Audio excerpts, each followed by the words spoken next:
What's up, everybody? It's your boy, Lionel Jinx. I am the creative director of the WWE 2K franchise. And this time I'm not alone, y'all. I've got my homie with me. She is going to be with me along this journey, this ride. Christina, please introduce yourself. Hey, y'all. I am Christina DM Pham, art producer on WWE 2K22, and welcome to the inaugural episode of Ringside Report, brought to y'all by the teams at 2K and Visual Concepts. We're here to provide regular updates and deep dives into the many areas and features of WWE 2K22. And this year, we're introducing the WWE 2K22 Ringside Reports, and you'll hear from Lionel and myself beginning now, through the game's launch in March, and after for the latest on DLC, patches, and other updates. And we're not going to be taking this ride alone, because we're bringing the homies from the dev team with us. So come on, bring them on, bring them on. But before we dive into that, let's kick it off with a very quick conversation about visuals, because let's be real, if y'all take a look at WWE 2K22, you might see some massive differences from previous cycles. And this is the best looking game yet. Just a little pretty. bit. It's so pretty. Lionel, can you talk about how the teams approach production differently this time around, starting with the superstars? So the superstars, you know, in any WWE game are the backbone of the game, right? And so we have to make sure that we are doing our absolute best on representing every superstar to the best of our abilities. And in order for us to do that, we piggybacked on the same technology that you guys saw in NBA 2K22, where, you know, you look at their players and the details and just the likenesses look amazing. And so, you know, we shared that same technology and brought that into WWE 2K22, like the cross polarization scans, improved hair. Just to me, the amazing amount of detail that you'll see in our superstars is unparalleled for us. Yeah, and also the teams have overhauled the lighting engine, and there's an all-new VFX engine as well. Yeah, so, you know, lighting is everything, right? So like all of these details and everything that we poured into our superstars wouldn't mean anything if they weren't lit properly, right? And so if you know, take a look at this version of the game compared to any other year, like it looks like a broadcast. It looks photorealistic at times. And a lot of that is due to lighting.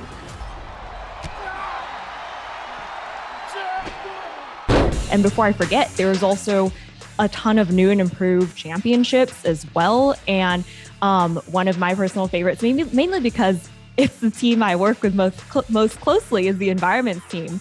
There are over 55 playable arenas, and we also have virtual crowd boards in the game as well. So you might see some familiar faces. Oh yeah, not my ugly mug.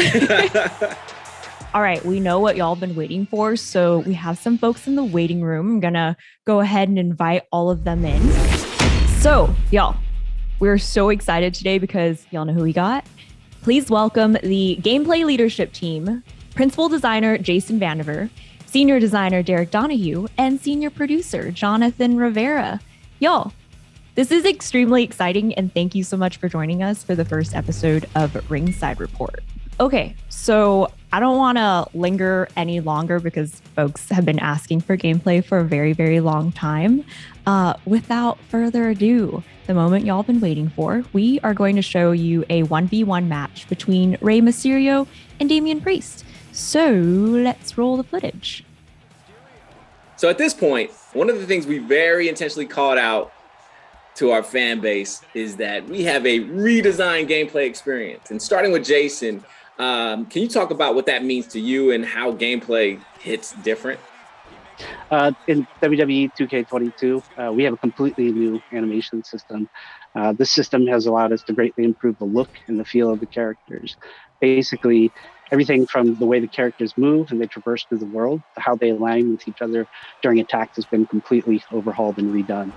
Players are going to notice a significant difference the moment they pick up the controller. The characters are way more responsive than they've ever been. You no longer feel like you're fighting to control your character to get them into position to do what you want them to do. Strikes, dives, springboards, they all connect more precisely. And that's also something that we really struggled with and took to heart and tried to resolve this year. Another key change that we've made to the game engine this year is our physics system. While the series has always had Havoc to some degree, it was primarily used for only hair and cloth simulation. For 2K22, we've completely integrated Havoc into gameplay, which has allowed us to introduce things like breakable props. The kendo stick starts to fray the more you use it. Tables, they break more dynamically. The chair even breaks. And even elements within the environment itself are now dynamically breaking, such as like the corner barricade, instead of relying on a canned sequence animation. It's a really big change and has helped to make the entire gameplay experience feel more dynamic. Awesome. Derek, same question. So for me, when we sat down to figure out how we were going to change gameplay for 2K22, one of the biggest things that we put as a priority was making sure the game is fun in a pick up and play kind of way. I want to be able to hand the controller to my friend who doesn't know anything about WWE, and I want them to still be able to have a good time and be able to just kind of hop in with me. So we made sure that with our controls redesign, all of the core actions are something you can discover just by button mashing. You should be able to basically play through a match without having known anything beforehand. But another big priority for us with that is making sure we're not, smoothing over a lot of the details that returning fans like. So all of the high level of control that you expect to have with your character, all of the high degree of customization you expect, all of that still remains. Okay, so you've mentioned new controls and mechanics. Combat itself is centered around 3 inputs: light attacks, heavy attacks, and grapples. So in this cycle specifically, what do those terms mean? So light attacks, those are your quick strikes, the fastest attacks in the game. Heavy attacks, those are kind of like strong strikes from previous years. They're bigger, slower strikes, but they deal more damage. And then finally, grapples, those are where some of the bigger changes come into play. So you press the grapple button once to lock up with your opponent, but then from there you can press light, you can press heavy. Those will do your light and heavy grapples, but there's all sorts of other options. Irish whips, drag, carry, all of those things come from the grapple state. So once you grapple your opponent, you have a lot of possibilities opened up to you. Okay, and I want to toss this over to Jonathan too. So opening up these possibilities, can you talk about some of the combo options that players can dive into? Yeah, sure. I love how simple and engaging our new dynamic combo system feels. I don't need to memorize every superstar's moveset, but instead I practice the timing of my inputs in order to execute combos. Light attacks allow me to branch into a combo, and when I learn that light, heavy grab executes that move, I can take that and apply it to anybody I play with. I love the exploration that our game provides to encourage the user to play with many different superstars and then choose whichever one is better suited for them. And if you don't like the combos that we assign, we also support customizing combos. I'm personally really excited to see what cool combos our community creates. Okay, very quickly, I want to take it back to one point that Derek touched on earlier, which was about the accessibility of this game and being able to just pick it up and play. And I want to call this out mainly because I myself am a much newer player to WWE 2K. So for me, picking up and playing has been the whole experience. The controls are super easy to learn. And while my own habits fall back on button mashing the controller, even though we have that, I enjoy having to be very strategic and intentional about how I'm approaching this game, especially when it comes to the timing of things like reversals or finishers.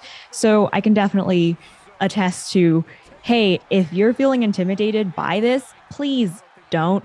Pick it up, try it out. You'll have such a blast. But also, if you're a vet and you've been playing this for a long, long time, can y'all talk about how vets can better show off their moves and what that means for the overall strategy of their experience?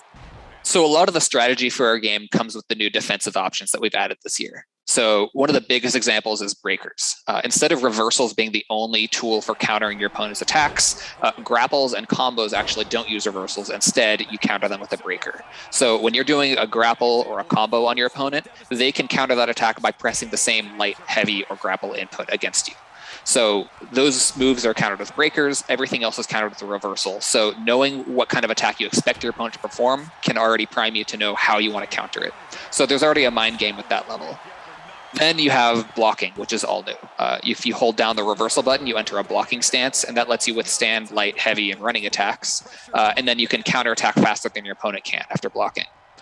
You can also dodge with the right bumper. So you can kind of choose a direction and get out of the way really quickly if you time your dodge correctly, but it's higher risk than a block. And then when you're on the ground, you also can button mash to get up faster, or you can press right bumper to do a quick get up at the cost of some resource. So when you have all of those defensive options available to you, it makes when you're on defense, it's a lot more strategic, but also when you're on offense, you have to be careful with how you want to attack your opponent so that they don't counter you. So our community has been speculating about the HUD and like guessing like what, these little glowing meters mean and all this stuff. Jonathan, I'm going to let you be the first to break this down and break the news.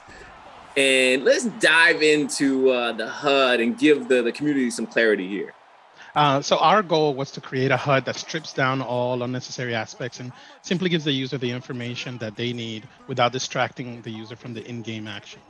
So at the very top, you'll have the vitality meter, and this is basically your health bar. Below that, you'll find a special meter, which is a resource you want to spend to perform signatures, paybacks, or defensive actions. Finally, at the bottom is your finisher meter, where you can store up to 3 stocks. So there's one thing that's missing that I think a lot of people are like, where's the reverse stock? Can you talk a little bit more about the changes we made there?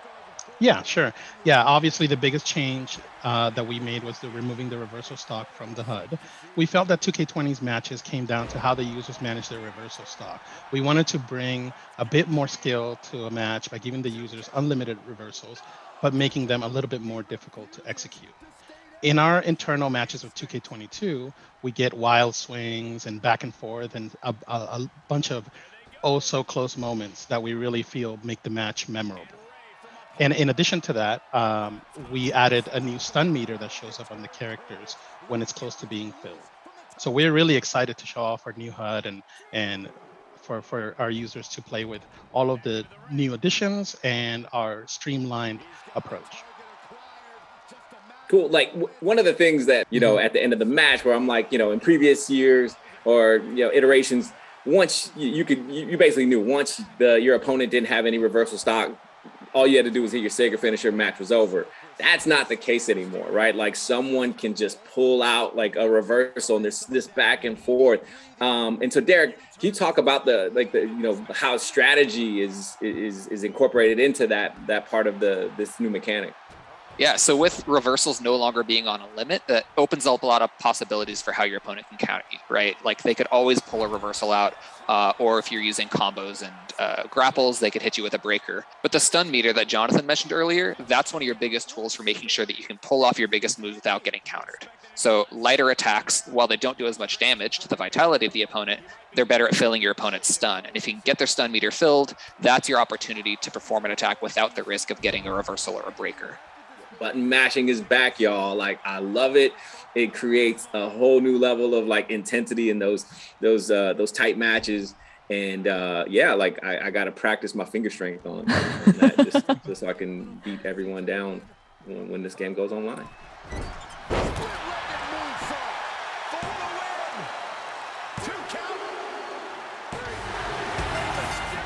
All right, y'all, we can go on and on, but unfortunately we're out of time. So to close out, now that we're nearing the end of production, what are y'all looking forward to most for the game, whether for your own experience or with players specifically? Let's start with Jason, then Derek, then Jonathan.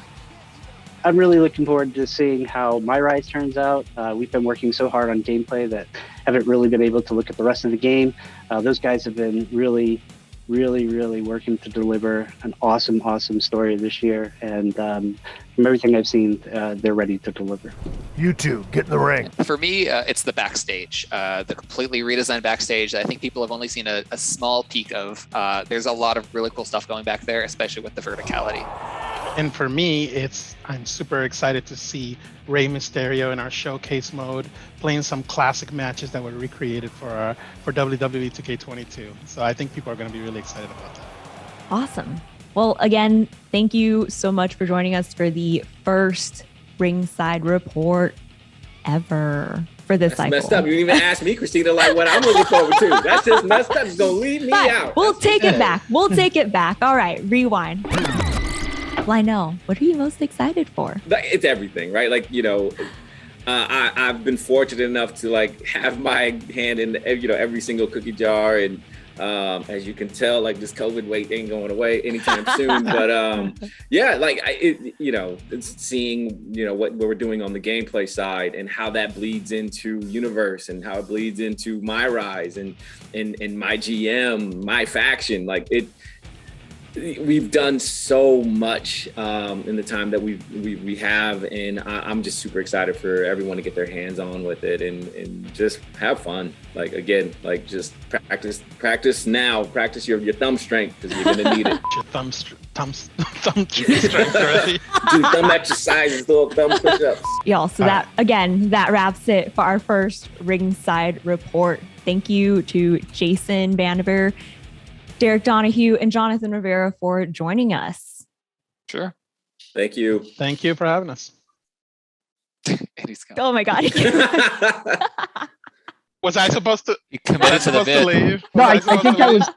Okay, so once again, for real this time, thank you to Jason, Derek, and Jonathan for joining us. And thank you to all of you, the player community, for tuning in for our first Ringside Report. We are so excited to release this game, and we can't wait for y'all to get your hands on it.